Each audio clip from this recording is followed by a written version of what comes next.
প্রাকৃতিক সৌন্দর্যতা মজার কার্টুন।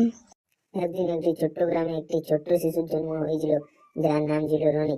রনি ছিল খুব ধুরন্ধর এবং দুষ্টু। সে প্রায় তার বন্ধুদের সঙ্গে মজা করত এবং গ্রামে হাস্যকর ঘটনা ঘটাতো।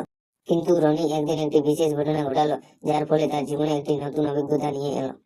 গ্রামের এক প্রান্তে ছিল একটি বিশাল বিরাট আকারের বন, যেখানে ছিল অসংখ্য বিভিন্ন ধরনের পাখি, বিভিন্ন ধরনের পশু, নানা রকম প্রাণী।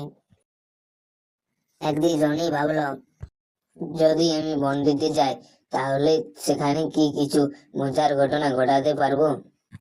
তৎক্ষণাৎ সে তার বন্ধু মিঠুকে নিয়ে সে বনের দিকে রওনা দিল। বনের ভিতরে ঢুকে তারা দেখতে পেল একটি বড় সাপ। রনি বলল, এই সাপটিকে আমি হত্যা করব। না রনি, তুমি ওকে মেরো না, সে খুব কষ্ট পাবে। রনি প্রথমে মিঠুর কথা শুনতে চায়নি, কিন্তু কিছু সময় পর তার মনে হলো যে মিঠু সঠিক বলছে। তাই সে সাপটিকে ভালোভাবে দেখে কিন্তু তাকে আর মারে না। এভাবে রনি শিখল প্রকৃতির সাথে সঠিকভাবে মিশতে এবং তার সৌন্দর্য উপভোগ করতে। পরের দিন থেকে রনি শুধু দুষ্টুমি নয়, প্রকৃতির প্রতি শ্রদ্ধা দেখিয়ে গ্রামে ফিরল। এই গল্প থেকে আমাদের শিক্ষা হলো, প্রকৃতির প্রতি সম্মান প্রদর্শন করা এবং তার সৌন্দর্যতা উপভোগ করা সবার কর্তব্য।